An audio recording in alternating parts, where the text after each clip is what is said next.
Green Bay hustle, grind it up. Hit the field, we don't bluff. Touchdown dances, feel the love.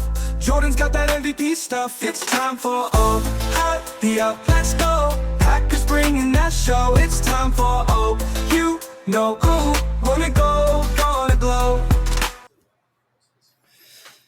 Aloha and welcome back to another episode of the Ohana Packers Edition podcast. Today we go over the upcoming Week 10 opponent, which is a Monday night duel with the Eagles in Lambeau, as the Packers look to lick their wounds from a disappointing loss to the Panthers in Week 9 and the gut-wrenching reality that Tucker Kraft is done for the season. And while they made no trades, they did make a flurry of moves to fill some roster spots as Kraft was put on IR. Christian Welch was released. Josh Wiley and Aaron Mosby were brought up to the from active the practice roster. squad. Yeah, and Welch was signed back to the practice squad, and former That Eagle whole situation makes no sense. Yeah, what's it called? Former Eagle tight end McAllen Castles, which I swear to God is the name of a villain from, or is the name of the main character from Andy Weir's next space novel. Okay, you brought up the Welch one, and my whole thing with the Welch one is, okay, I understand that Mosby was, I think, out of elevations, but why did you sign Welch to the active roster last week then just to cut him? You don't reset the call-ups afterward. You should have just... Honestly, you kind of almost could have Ben Simms'd Welch in the sense that you kind of risked him to waivers when you didn't need to if you had just brought Mosby up in his spot instead of Welch.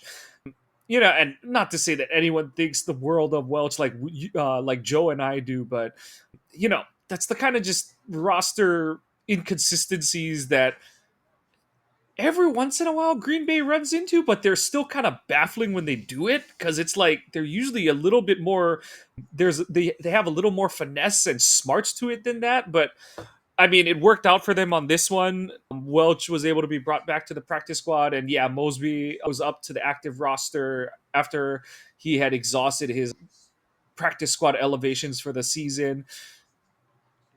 As Joe noted, former Cincinnati Bearcat tight end Josh Wiley is brought up to the active roster to be tight end number 3. And, he brings a decent amount of athleticism.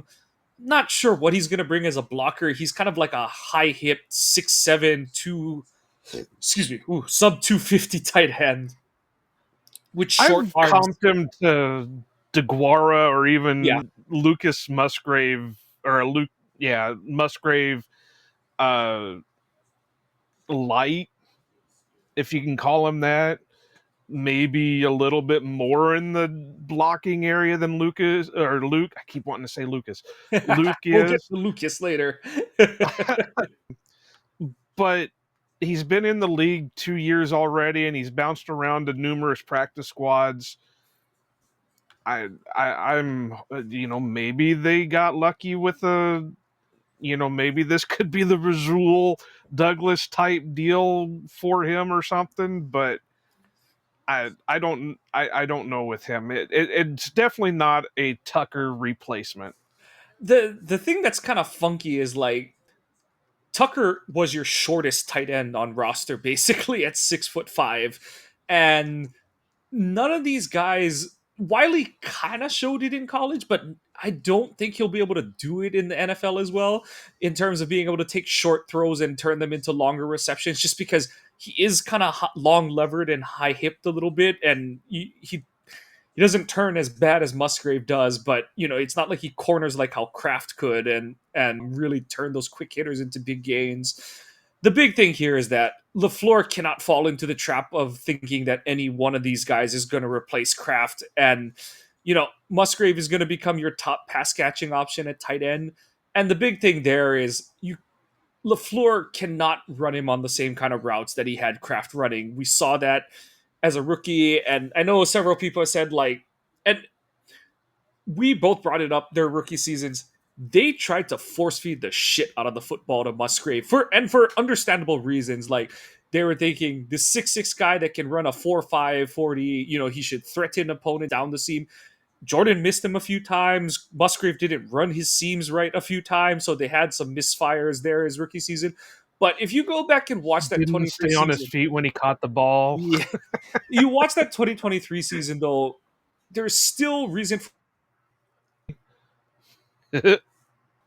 fudge. All right. So going back to Musgrave as a rookie, you saw the downfield ability. Obviously the plays that stick out are he has some deep catches against Pittsburgh, against the Saints, and the big one obviously being the playoff game against the Cowboys. And the most important thing there is like you've just got to use him in that. If you're LaFleur, don't try to run him on short hitches or those quick outs or anything like that.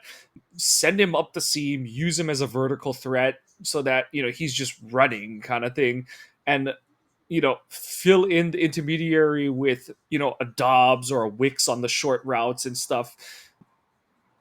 I do think LaFleur still comes up some really good schematic things, but what we're talking about here is all about knowing, understanding, and utilizing your personnel properly. And he's going to have to adjust. Kraft was sort of a one size fits all, hat that he was able to put over the top of this entire offense. And that's the biggest loss there is like you had an all in one blocker, short route, deep route running extraordinaire, and you don't have that anymore out of these tight ends. Well, at least so far as we know, like Fitzpatrick, he can't dig guys out at the line of scrimmage. I don't think Wiley is going to be that guy either. And Musgrave, we know he's out there to be in the way at most kind of thing. And be in the way is a figure of speech determining whether you're thinking in the way of the defender or in the way of his own running back. But, Well, one of the guys that they signed on the practice squad seemed a little bit interesting when it comes to maybe being a blocker, and that's that Drake Dabney. Because yeah, he's got a little bit of size to him. He's 6'5", 253. He doesn't show much athletic-wise, but it's all unofficial because he wasn't at the combine. This is from a pro day, but that kind of I know it's not going to be this week by any means or whatever, but it makes me wonder if he starts showing off in practice that they might bump him up as a Ben Sims type guy. yeah. I mean, at this point, the Castles and the I forgot about Dabney because he came like after all the flurry of moves they made. And Those they two guys, signed that Michael Wilson or whatever. yeah. That Michael Woods. I think Woods is Yeah. more of just like you're elevating extra guys. You need people to just run routes and practice thing. Whereas Castles and Dabney have a real opportunity that, if Wiley doesn't cut it, one of those two guys, if they can pick up the playbook quickly, could make an impact. Kind of like in 2020 when they brought Dominique Daphne in midway through the season, and he ends up being kind of a key contributor down the stretch and into the playoffs of that team. So, that's kind Who of where also you're said at. he would be more than happy to come back up and play. That was funny. I think he's been coaching. I don't think his alma mater, but whatever division his alma mater's at. But I did like what Daphne brought to the offense, and yeah, like I feel like LaFleur has been searching for that kind of player since. But we'll see what they're And able where to did he do. start his college time at? I can't seem to remember that. I believe it started with an I. Well, that doesn't matter because they both started with an I. Because didn't he end up at Indiana State? Yeah, I think so. But so that's the tight end situation. Like I said, they do. I know a lot of people are out on Musgrave. I've sold most of my stock, but what people have to remember is he's still, even in his own Bambi falling over way, he is an athletic freak for someone his size. And he is someone that they tried to run a chunk of the offense through as a rookie, as he was like picking things up on the fly. And I know he's missed a bunch of his two first seasons to injury, but the good thing there is like neither of those have been due to like repeated soft tissue injuries that would sap his athleticism. He had No, they were weird ass injuries. he had the lacerated kidney, which You hope he doesn't have another one because you're running out of kidneys to lacerate.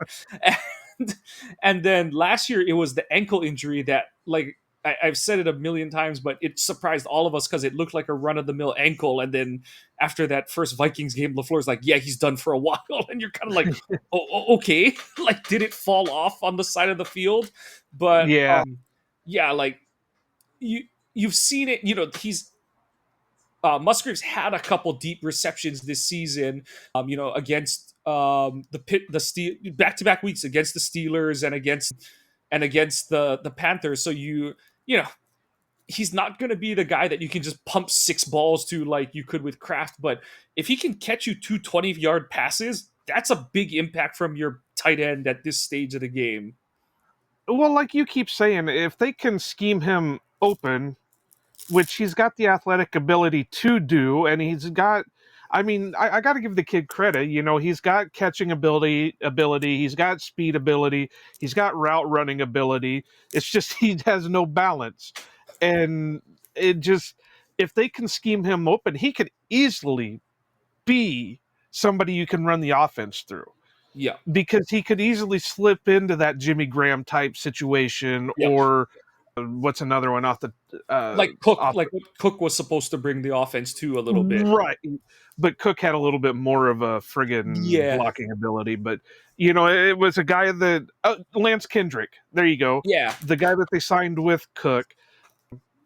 So he's got that ability to be able to do that stuff, and he can catch. It's not like he's a guy that can do, what we were talking about with Wicks for the last couple of years. He can do all the other stuff. He just couldn't catch the ball. Well, Musgraves can do most of all that stuff.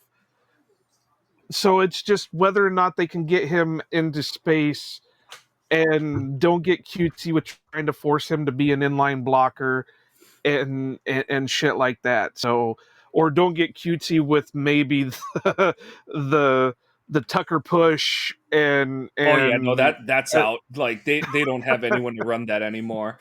And I know um I know the Eagles have added talent in their defensive backfield.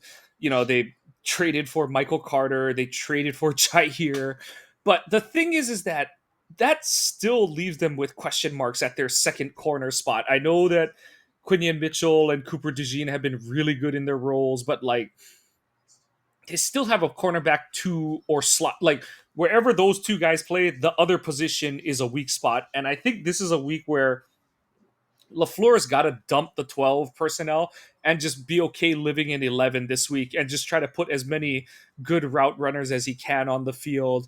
Especially, unless he brings back the U-71 formation. right.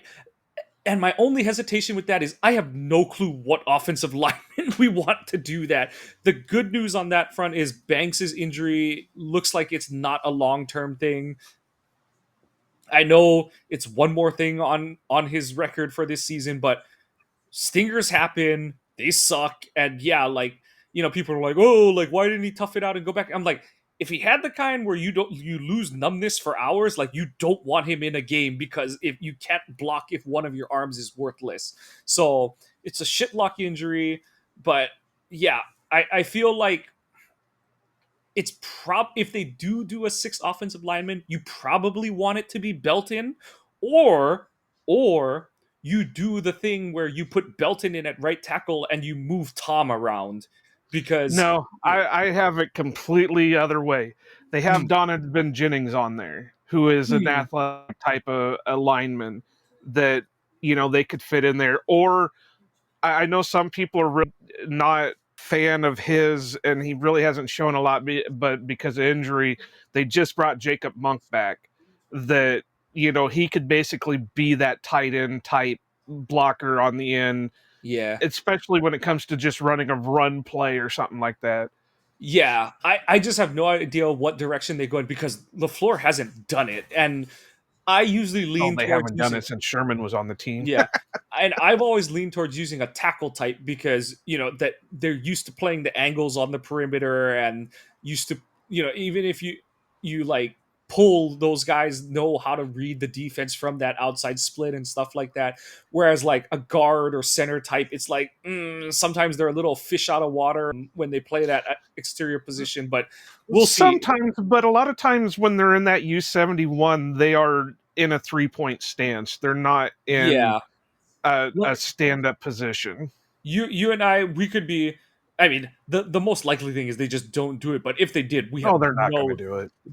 we have no trend to go off of in terms of what they would hypothetically do. But yeah, I think you just go with 11. Especially, it sounds like Watson's okay. I know that his dad made this big stink, and I kind of agree with him that it was really weird how he got taken out of the game on the failed fourth down drive and stuff like that. And like Tazim was saying, like, and I know that this doesn't mean everything, but it's like he doesn't get hit in the head, he doesn't go into a pile, he doesn't like hit the ground, and he's like, it's a little odd that he got taken out of the game, kind of thing. And like you said, we don't necessarily promote the tinfoil hat thing, but it's like, okay, like what's going on here, NFL? Like, how does this happen and stuff?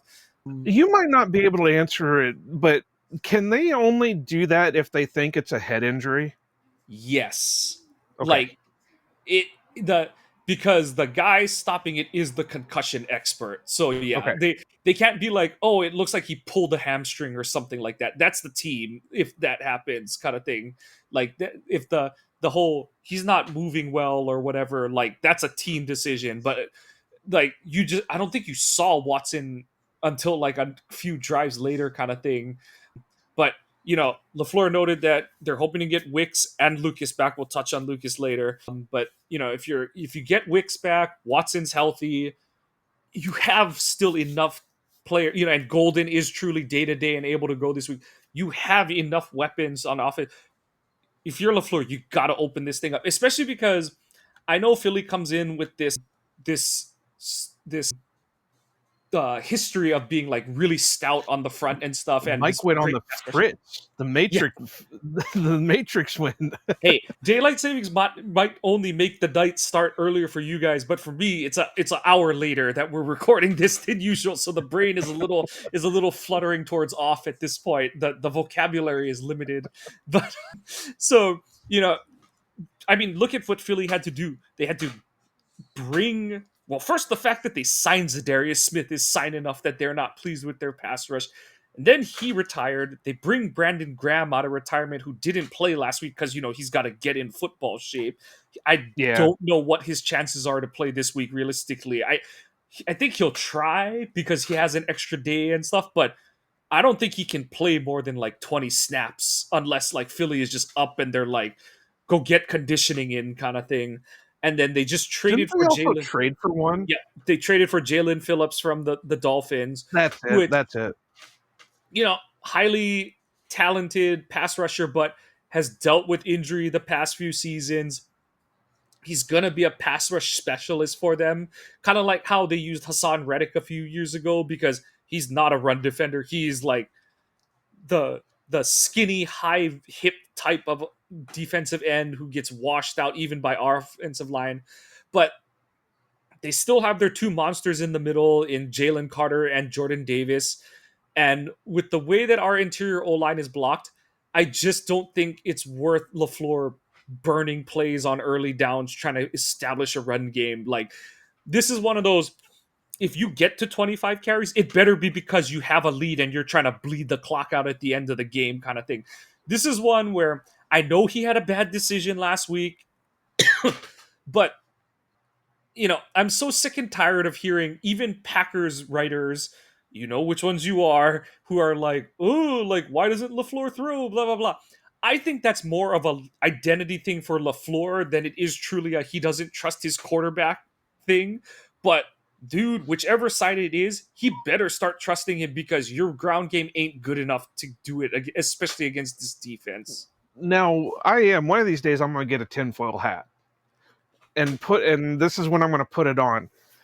But I think it was on Lombardi's bar that they kind of mentioned it, that is it possible that LaFleur will call in the play and Jordan is audibly checking out of it. I can't say the other word for some reason all of a sudden.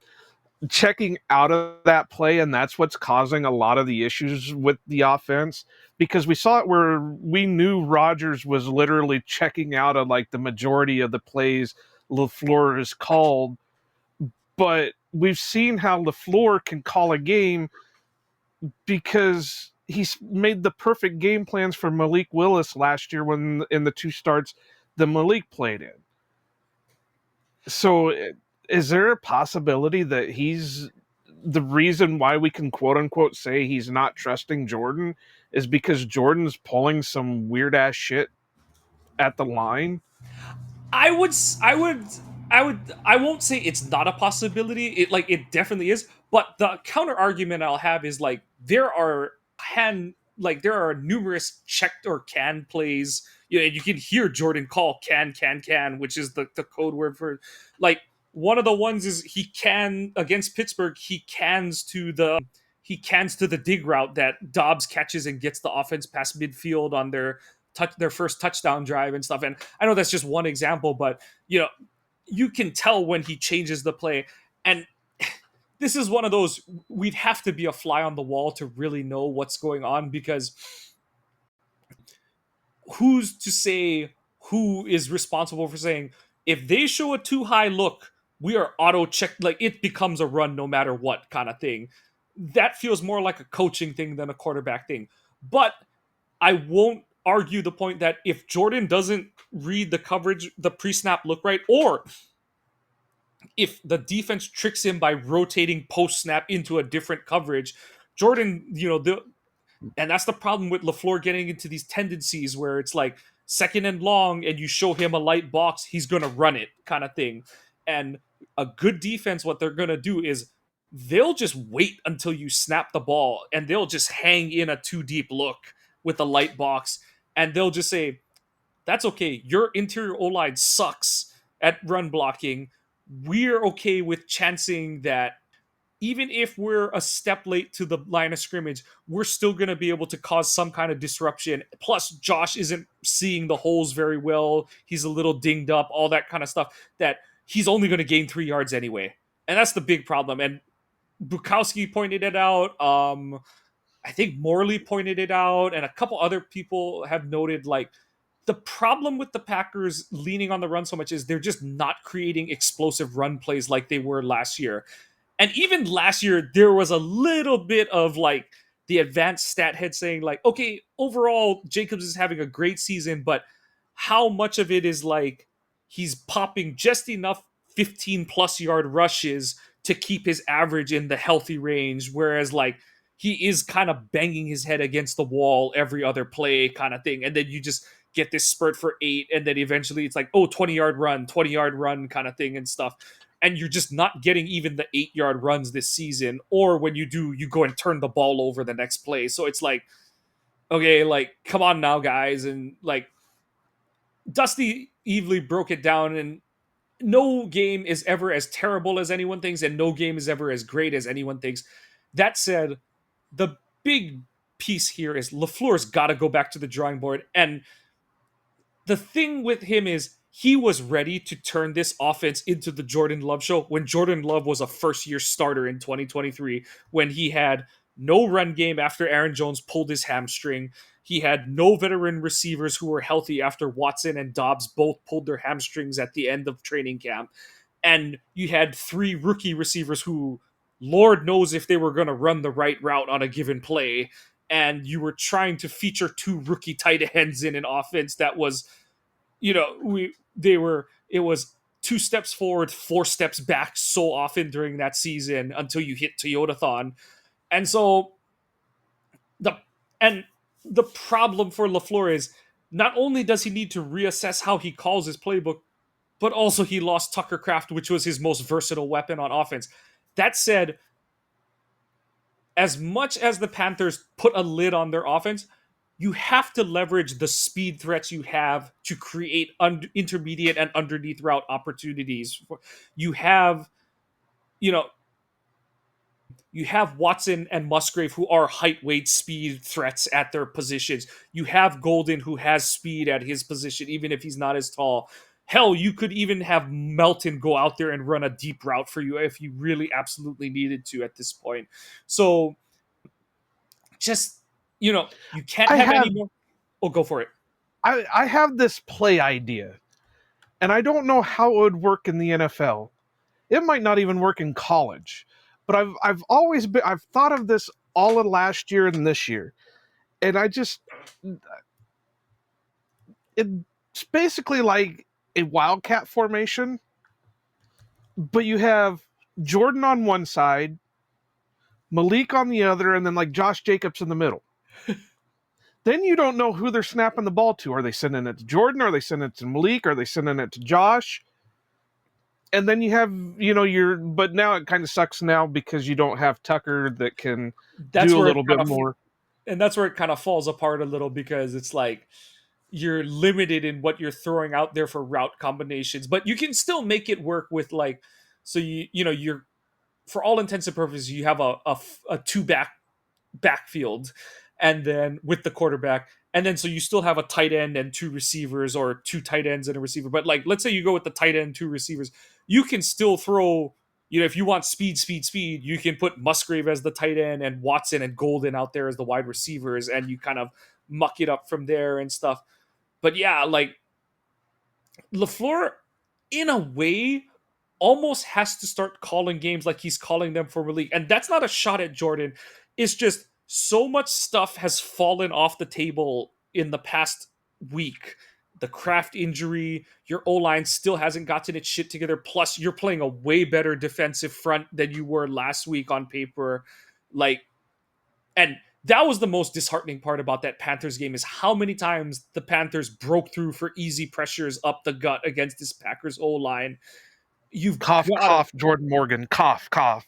yeah, like it, like that stuff can't continue to happen. It's time. Like you've got to figure this stuff out. You can't continue to let this go by the wayside. And weirdly enough, I do expect this team to play better against the Eagles, because that's just what they do. That's part Yeah, of the no kid. product. That's part of the product of being the youngest team in the NFL, is that your team does stupid shit in the worst moments, but because they're young and don't know how brave or dumb they are, kind of thing, they're gonna puff their chests out, put their hand down their pants, feel themselves, and be like, "Yeah, we measure up on this kind of game and stuff." And I do think that they're gonna put a much better foot forward. Is that going to lead to better play? Uncertain, but I do think that at least on offense, we're going to see a much better effort come Monday night against the Eagles. Defensively, we kind of alluded to it earlier. They're expecting to get Lucas back this week. And honestly, against this Philly offense, that's an absolute must. What's it? Well, while you're looking that up, that should help with both the run game and Yeah, the pass rush, because we know Rico Dowdle put up 130 friggin' yards against this defense without Lucas. The Eagles have a much better running back in Saquon Barkley than Rico Dowdle. You're going to need all hands on deck for this. Now, this is also a week you don't sit Warren Brinson. yep. I don't care who you've got to put as an inactive. You don't sit Warren Brinson. All hands on deck. Especially because Wyatt is still probably not 100%, and Wooden went down in the last game. I know he said he's going to play, but you don't know how limited or not limited he's going to be. You need, like you said, you need all hands on deck for this one, all the beef you can muster. And even if that means that you have to sit a Baron Sorrell this week, he'll have his time, but you need all the muscle you can get. And Devin Jackson put out a tweet how the Packers are, they're sixth in the league defending shotgun runs or something like that. Oh no, they have the lowest yards per carry in the NFL, but they struggle against outside runs. And what the Packers run into is they have too many guys thinking, I'm going to be the one to make the Superman play on this thing.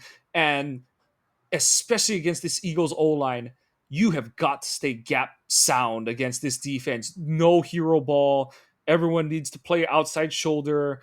And I think that Philly is going to try and do some jumbo sets or multiple tight end stuff. I think you have to dump the 4-3 under stuff.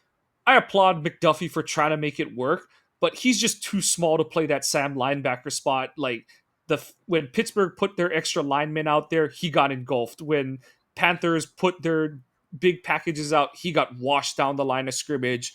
I'm And I surprised they haven't been incorporating Tyron Hopper in a little bit more, because the I problem know he's is a little bit underweight, but he's a little bit taller than McDuffie. yeah, but he's not that. He doesn't have long arms either to really set the edge. I think this is where Lucas coming back really helps, because they did show what amounted to a 5-2 look in the preseason, where whether it's 3 defensive ends and 2 tackles or 2 defensive ends and 3 tackles, he just gives you more versatility in what you can do up front, and in terms of being bigger against the run. And if you can put an extra defensive lineman out there, you're just inherently bigger against a team that wants to run.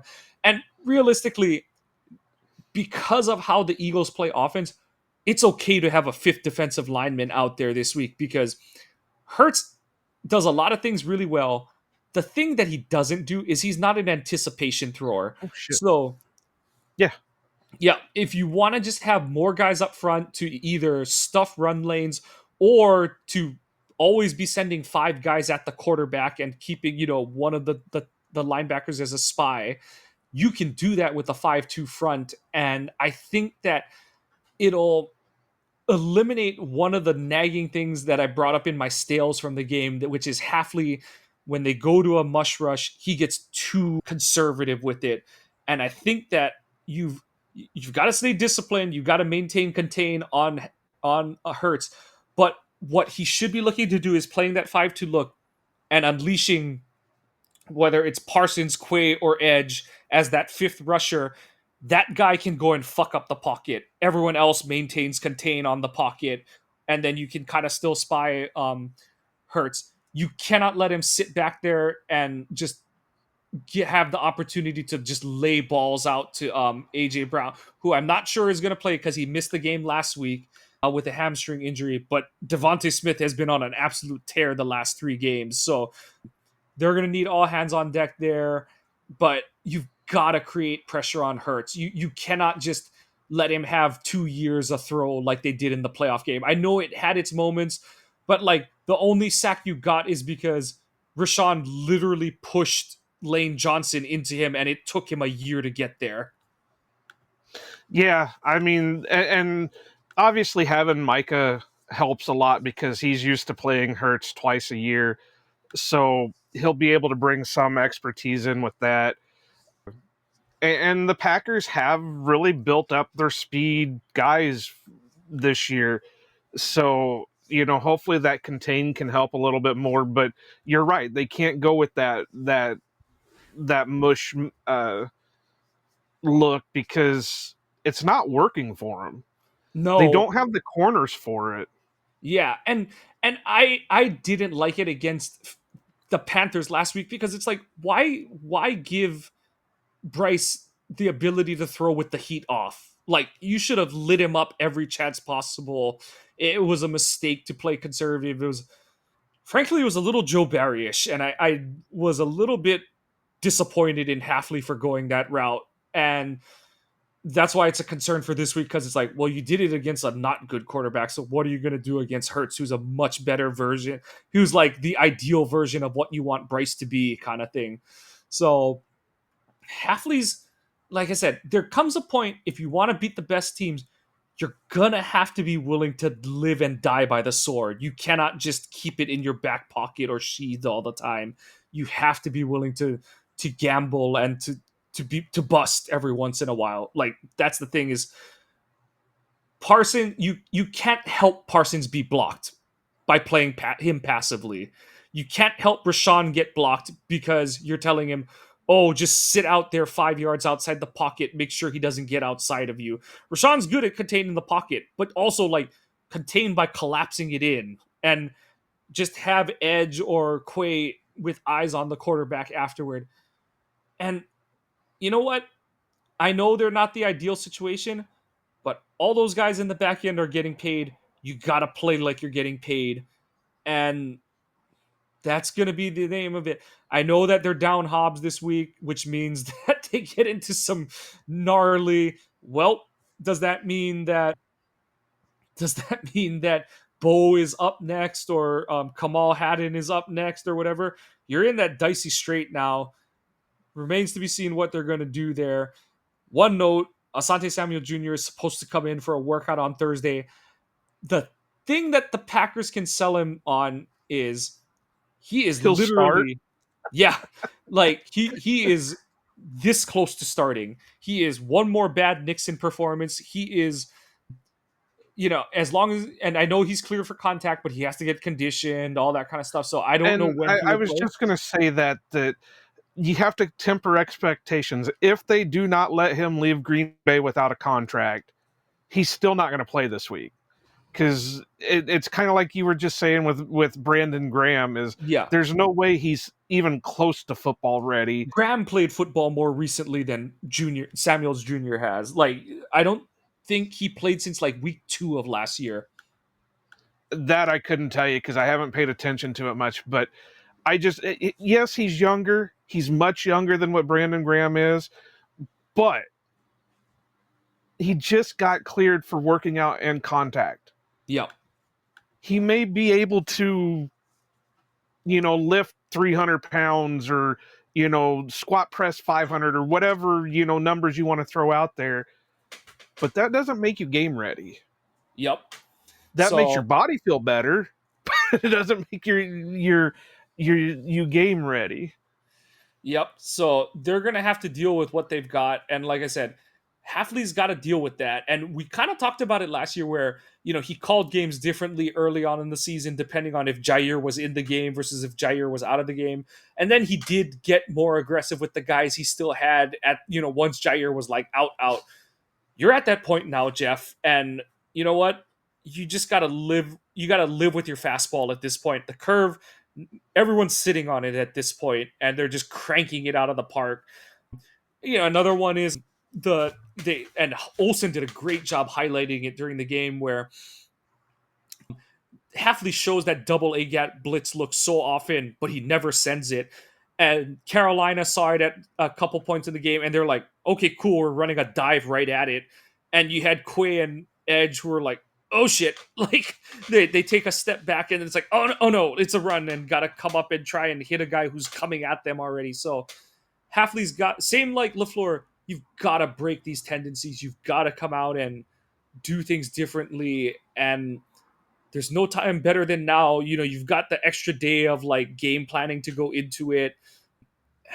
Like, I know that you never want to empty the playbook at any point, but this is one of those moments where it's like you want to step down, or you want to put your foot down and say, yes, we do deserve to be talked about as one of the best teams in the league. And you want to show that you do have an extra gear, an extra level to get to, especially coming off of a disappointing loss. So, I said it before the Steelers game. This is another one of those. I don't care how they do it. I just need them to win this game, especially considering how they fucked up against the Panthers. They have got to scratch, claw, bite, kick below the belt, whatever. Like, this is one of those games that, like, you just got to figure out how to come out of here with the win. Yeah, and I kind of joked on the Lombardi's bar chat that maybe this is the game somebody pushes Bisaccia into a broom closet and locks him in there for a full game, because I have this funny feeling that LaFleur is relying on him way too much, and that's really hurting a lot of things with it. Not just for special teams, but because he's the assistant head coach, decisions are being made and everything else. So, you know, maybe it's time to finally cut the cord, Matt, and say, Rich, you need to concentrate a little bit more on your special teams and let me handle how the team should be run and stuff like that. So, yeah, I mean, I don't know how much more we can really talk about it. This is going to be the only other thing I gotta say is if you've got YouTube TV, you best just go find you a pirate stream or something because you are not getting the game for nothing. Yep. They're Disney is pulling out all the stops to say that no, we're the good billionaires. Like, which they Yeah. are not. They're I neither don't know if side there's is a such doing great. thing as a good Yeah. billionaire. Neither side is doing great, but Disney is being a bunch of little shits about this whole thing, trying to paint like, oh no, we're caring about you. They don't care. If they cared, they would be doing the we can print They own money. Yeah, Fox too. yeah. They would be doing the we can print our own money, we'll work the deal out, blah blah blah, all that kind of stuff. But all these ESPN PR tweets, they're all a bunch of shit. And no, YouTube TV and Google aren't like they're not great either in this case, but like this is definitely coded in a Disney identifies that YouTube TV is one of the like streaming services that they do not own or control, so they're trying to strong arm them into a corner. Honestly, the only way this gets resolved, the quickest way this gets resolved is if ESPN games just take viewership hits. And it's really shitty to say that, but that's the only way that the position really gets changed, because I do think YouTube TV is, in a sense, right not to cave to ESPN's demands, because ESPN's just like, well, we charge everyone this rate, blah, blah, blah, kind of thing. And it's like, that's not how you negotiate on good faith and all that kind of stuff. But this is not a legal show. This is not Well, one more fact economic on show. that is they also took a bath on the NFL Sunday deal, so they're trying not to take a bath on the Disney deal also. So, yeah, Yep. this isn't that type of show, but I'm just fair warning people, if you've got YouTube TV, you're not watching this game. Yep. So, yeah. And like Joe said, I know we've gone for 40 minutes, but usually we're hitting close to an hour by the time we get into our over unders. But the thing is, like, neither team has practiced yet, so we can't tell you who's truly back. You know, is AJ Brown looking like he's going to play? Did he sit out on the first day of practice? All that kind of stuff. You know, what are the Eagles insiders saying? We don't have any of that information at this point. So we're totally in wait and see mode. And by the time you're listening to this, the Packers might have released their injury report already. And by the time you're listening to this, Asante Samuel Jr. could be signed. Yep. So, all right, let's go ahead and jump into over-unders, and unless you've got a rant. People seem to love the Mike rants, so I don't have one right now because like I said, I don't even have practice things to go. Like I said, my only thing is like I am begging LaFleur, like, this is not the week to try and show that you can run the ball, because you're not going to. Morgan's going to get his ass driven 5 yards back on every other play. You hope that what's his face Banks can stay in the whole game, and if he can't, for the love of God, let Ryan play right guard. Like, stop trying to be smartest guy in the room and shit like that. and Like, start using Kennard a little bit more. I understand that Morgan is supposed to be your guy of the future, but I think Kennard's been on the team long enough that, he can start filling in some of these extra Morgan's spots. just not a guard. Like, I know some people say like, oh, he's doing well. I'm like, your guard can't be getting put in the quarterback's lap every other play. Like, that's just unacceptable. Like, I don't care that he doesn't have mental busts or he's better in pass pro, but it's like, if Jordan looks to his right and Morgan is next to him on a pass play or a run play, that's a flunk for me. I don't give a shit if he's blocking the right guy or not. Like, you can't lose that much ground every other play. But all right, let's get into your over unders.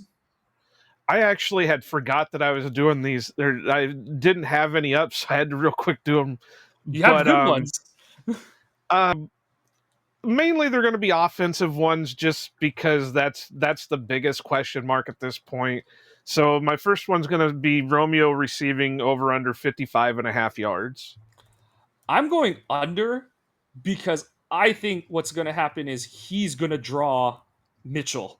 I think the Eagles are going to put Mitchell on Dobbs, and they're going to say like, which is kind of funky to say, but Watson is still working his way back, from rehab and all that kind of stuff. Wicks hasn't played in 3 weeks, and I think they're just going to say like, okay, we're going to put our best cover guy on Dobbs, and you figure out who's going to try and beat our number 2 corner. I hope to God they send Watson deep early if that's the case, if that's how they line up. because you want to get Dobbs on a lesser cover corner, but also if he's the one eating Mitchell, this is a game for Wicks. This is a game for Watson. Like, eat up that coverage.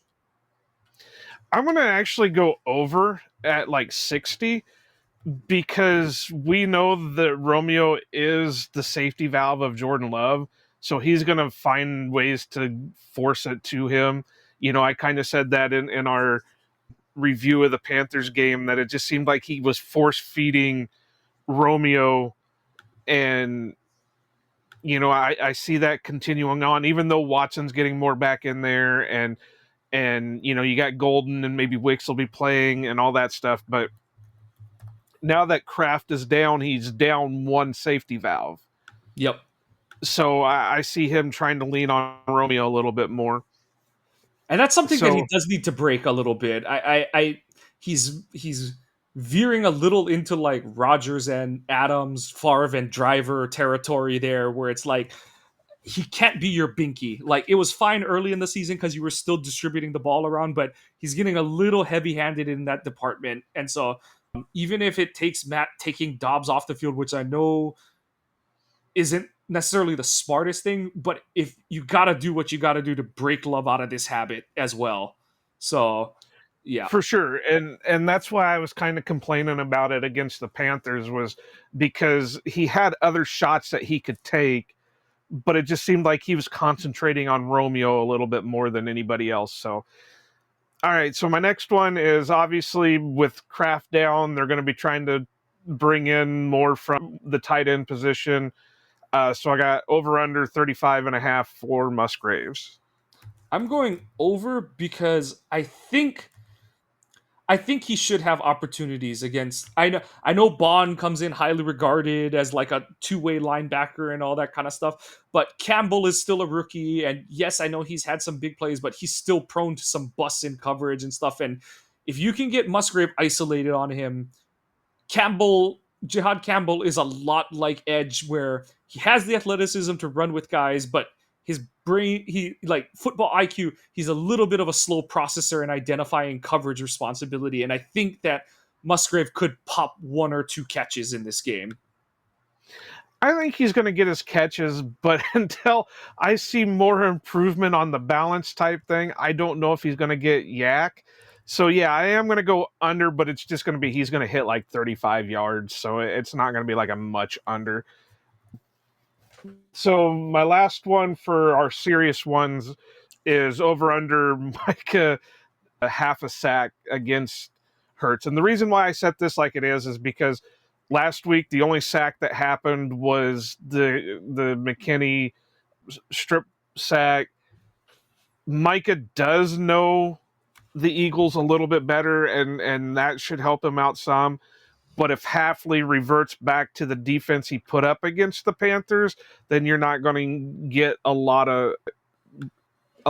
of sacks. You might get the pressure, but you're not going to get the sacks out of it. Yeah, and I agree. I have the over, but like by default, because I just think Micah's going to just win a play, kind of like he did against Pittsburgh. But I don't think I think because of the things you pointed out, I don't believe he's going to have like a great, unbelievable game kind of thing. You know, like a Cardinals game. I hope he does, but I just do not trust Hafley in this kind of spot right now. I feel like he's going to double down on it, especially with Hobbs out and not like, if anything happens to, in his mind, the way he's looking at it is like, I am a bad step away from having to choose between Melton and Haddon at corner in this game. And I think And that's you know, the weird how thing he is, approaches it.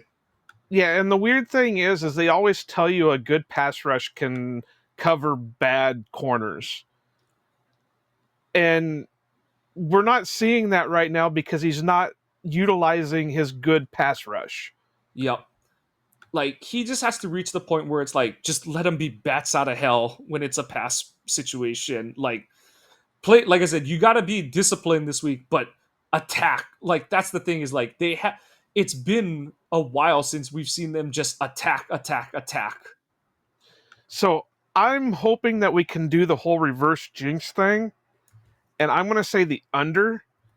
just because I'm hoping that that can reverse jinx it and he'll come out with like 3 sacks on the day.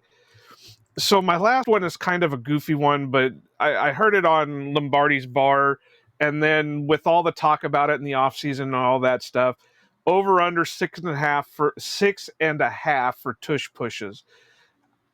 They were talking about how it's probably going to be only a certain amount, but you got to remember the Packers were the ones that were supposedly leading the charge to have the tush push banned. They have a weak front, or showed a weak front against the Panthers. There is a strong possibility that we will see it more often. So what do you got for over under 6.5? I'm going over at 8. And okay, and the way I put it is the Packers voted against it, but they're also one of the best teams at stop. They've had decent success at it.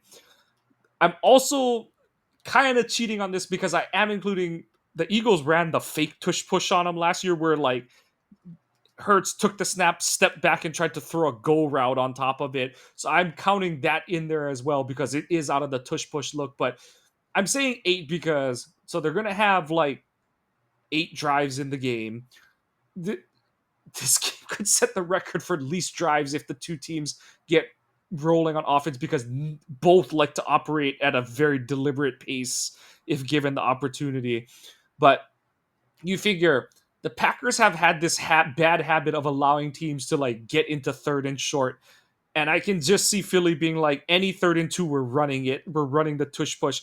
And so the Packers will like stop it once and give it up, stop it once or stop it twice. Kind of like it's going to be one of those kind of things. So I think they're going to get to 8, but it's going to be like, it's going to take like more possessions than people think kind of thing. Cause they're going to go like back to back plays on it and stuff. Also, Sirianni is that kind of guy to be like, oh, you're the one team kind of thing. And like, especially if they're up late, I wouldn't be surprised if the Packers offense can't do shit.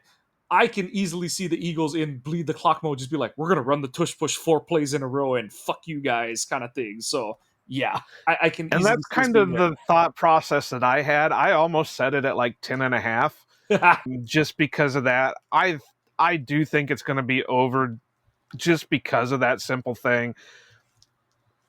And I think a couple of times they're going to end up doing it on, you'll see it toward if they have the ball after the 2-minute warning at the first half, you'll see it a little bit more often just for the hell of it. So yeah, I'm going to go over. I'm going to say about 9. I'll say about 9 on it. Got it. But yeah, so like I said, obviously we would love to have more things to talk about, but you know, the we're still as fans, we're still allowed to like lick our wounds at the talk of Kraft being down. It is such a damper on the season. That said, the Packers still have more than enough talent to not only win this game, but to still go on a run and potentially win the Super Bowl. It's gonna take LaFleur breaking his trends, adjusting his offense, making changes. How fast he's willing to or does do them is going to determine how quickly this offense is able to get rolling against the better defenses. And on defense, Halfley, like it's time. Like let your best players be the best versions of themselves. Don't handcuff your best players on defense because of the worst players on your defense. Like you cannot turn a strength into a weakness because of the verifiable weak points on your defense. Those are the two things that I'm looking forward to most in this game is like, is LaFleur going to adjust or is he going to die by his run game? And on defense, is Halfley going to, I hate to say it, but is he going to play conservative out of like fear or is he going to be the aggressor? Like, is he going to throw the first punch? I hope that both of them take the side of being the aggressor in this game because you're going to need to do it to win this game. I think that if you had Kraft, that you could argue the Packers might have the deeper roster. Without Kraft, I think it slides over to the Eagles just because obviously it depends on if AJ Brown plays, but they're potentially missing a lot of guys right now out of this game. Like Azeez Ojulari is on IR. Nolan Smith, they're opening his practice window, but there's no guarantee that he's going to make it back for this game. Hence why they traded for Jalen Phillips, why they called Brandon Graham out of retirement. So, like I said, if both of those, well, Azeez just went on IR, so he's out. But if Nolan doesn't play, like, go after these guys with the passing game. Like, I get it. You sign Jacobs, but you signed him to complement Love in this passing game, not to be the focal point of your offense. You paid Love all the money you did. You built the offense around him in 2023, and you had it going that way in 24 until he screwed up his knee at the end of week 1. It's time to go back to that. Like, your offense just doesn't run the ball well enough for it not to be. And I know that he's a smart guy and he schemes and all that kind of stuff, but like, there's a lot of smart people who are not with the Packers who have identified that as a flaw, and it's from within the building, and they've got to change that. Joe, you got any last thoughts on this game before we sign off here? Nothing that I can think of. Not about the game. Obviously, go buy merch, but also we're doing a favor. Go out. If you're ever in Sheboygan, Wisconsin, go visit Clubhouse Sports. John Del Rey's new shop. He's been kind of helping us with some stuff. So we're going to give him as much free advertising as we can give him. So, go, if you're ever in Sheboygan, go visit him.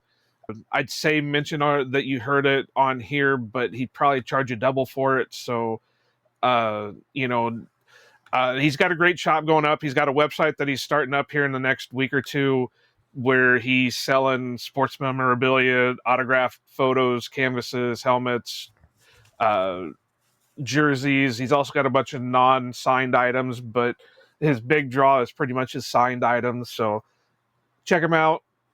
Clubhouse Sports, Sheboygan, Wisconsin. And like I said, give him a shout. Yep.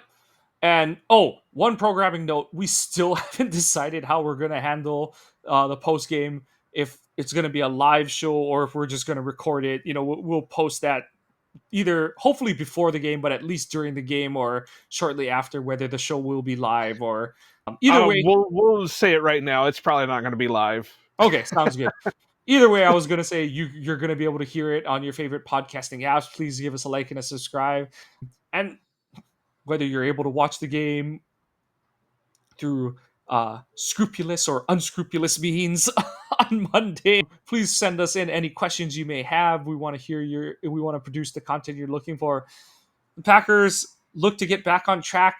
And hey, if they win this game, they'll stay atop the NFC North. They will go back on top of the NFC conference. It's a big game for the Packers, especially with the rest of the division on their heels. If they lose and the rest of the division wins, they're in third place. So you can't afford to drop this one. That's the cost of blowing these games that you should have won against the Browns and the Panthers. But for Iowa Joe, I'm Mike. Go Pack Go and aloha. Green Bay hustle, grind it up. Hit the field, we don't bluff. Touchdown dances, feel the love. Jordan's got that MVP stuff. It's time for let's go. Packers bringing that show. It's time for who.